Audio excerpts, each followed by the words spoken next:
হবে না। অন্তর্বর্তীকালীন সরকারকেও ওরা সফল হতে দেয় নাই, ওরা ব্যর্থ করার চেষ্টা করেছে। বর্তমান সরকারকেও যে সমস্ত, আপনারা জানেন সাংবাদিক বন্ধুরা, শিক্ষাদাতের মেরুদণ্ড এবং আপনারা জাতির দর্পণ বিবেক, এই জাতি গড়ার শিক্ষক এবং কলম সৈনিকদের অবহেলা করে কোন সরকার কোন আধুনিক বাংলাদেশ গড়তে পারবে না, দেশের সমৃদ্ধি আসবে না, সফলতা আসবে না। সেই শিক্ষকরা যদি অবৈতনিকভাবে মাসের পর মাস, বছরের পর বছর টান করে তার মেধা মনন আস্তে আস্তে কমতে থাকে। সুতরাং আমরা বলি স্বীকৃতি এমপির একমাত্র মানদণ্ড হতে হবে, স্বীকৃতি হতে হবে এমপির একমাত্র মানদণ্ড। স্বীকৃতি তার, এমপি তার।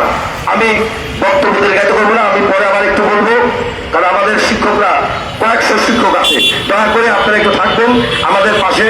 আমাদের এখন অনুষ্ঠান পরিচালনা করার অনুরোধ করবো আমাদের শিক্ষক কর্মচারী ঐক্যজোটের অত্যন্ত বিদগ্ধ একজন সংগঠক, অন্যতম সমন্বয়ক প্রিন্সিপাল আব্দুল সালাম আজাদকে। সম্মানিত সাংবাদিক বন্ধুরা, সম্মানিত নন এমপিও শিক্ষক ভাই বোনেরা, আমাদের এমপিও ভুক্তির দাবিতে মানববন্ধন প্রেস ক্লাবে চলছে। আমাদের এই মানববন্ধনের শেষে আমাদের প্রধান সমন্বয়ক সেলিম মিয়া স্যার আগামী দিনের আমাদের এমপিও ভুক্তির দাবি বাস্তবায়নের কর্মসূচি ঘোষণা করবে। বন্ধুরা, এই জন্য সাংবাদিক বন্ধু সহ সবাইকে শেষ পর্যন্ত আমাদের এই মানববন্ধন কর্মসূচিতে থাকার জন্য আমাদের সংগঠনের পক্ষ থেকে অনুরোধ জানাচ্ছি। সম্মানিত বন্ধুরা, এ পর্যায়ে এখন আপনাদের সম্মুখে বক্তব্য রাখছেন সুদীর্ঘ ময়মনসিংহ থেকে আগত আমাদের সম্মানিত নন এমপিও শিক্ষক মোহাম্মদ রফিকুল ইসলাম ভাইকে কিছু কথা বলার জন্য অনুরোধ করছি।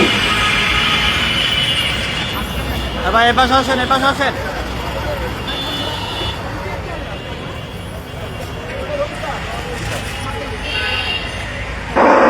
বিসমিল্লাহির রহমানির রহিম। নন এমপি ঐক্যজোটের পক্ষ থেকে সবাইকে স্বাগতম। আসসালামু আলাইকুম। সংগ্রামী বন্ধুরা, আমরা খুবই ভারাক্রান্ত নিয়ে এখানে দাঁড়িয়েছি। আমাদের এখানে দাঁড়ানোর কোনো কথা ছিল না। আমরা কি বলবো আমাদের কষ্টের কথা, যে কথা আমরা কখনো জাতির কাছে কিভাবে প্রকাশ করবো। দিন যায় দিন আসে, কিন্তু আমাদের নন এমপিওর ভাগ্যের কোনো পরিবর্তন হয় না। সরকার, বিভিন্ন সরকার আসে, সরকার যায়, কিন্তু নন এমপিওর দিকে কেউ তাকায় না। যে আসে সে শুধু তাল বাহানা করে অন্যদিকে তাল দেয়। কিন্তু যেখানে সময় দিলে, যেখানে শ্রম দিলে পুরা জাতিকে পরিবর্তন করা যাবে, সেই দিকে কেউ চোখ দেয় না এবং থাকায়ও না। যেখানে শিক্ষা প্রতিষ্ঠানের প্রতি আমরা যদি নজর না দেই, তাহলে এখানে যদি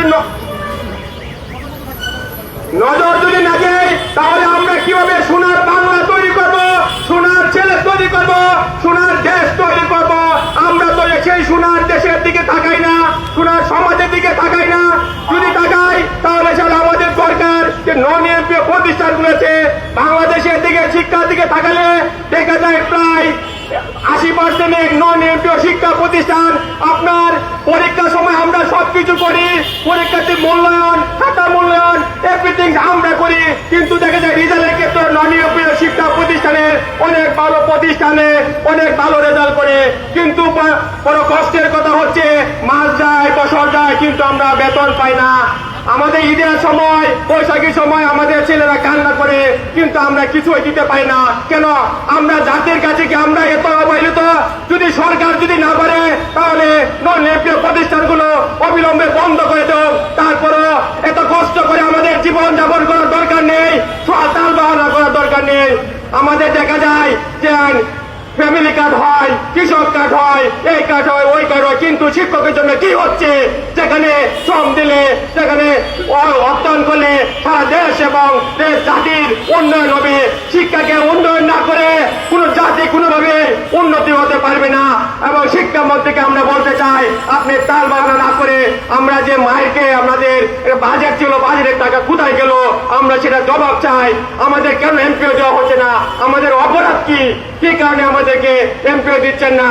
আমরা আমাদের যারা শিক্ষা প্রতিষ্ঠানে প্রতি বছর শিক্ষার্থীরা পরীক্ষা দিয়ে পাস করে রেজাল্ট নিয়ে বাড়ি হচ্ছে, ওদের কি কোনো সমস্যা?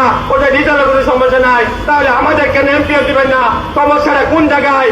আপনারা পর্যবেক্ষণ করে দেখেন, কেউ সাংবাদিক ভাইরা আপনারা পর্যবেক্ষণ করে দেখবেন কেন আমাদের এই বিষয়গুলো দেখা হচ্ছে না।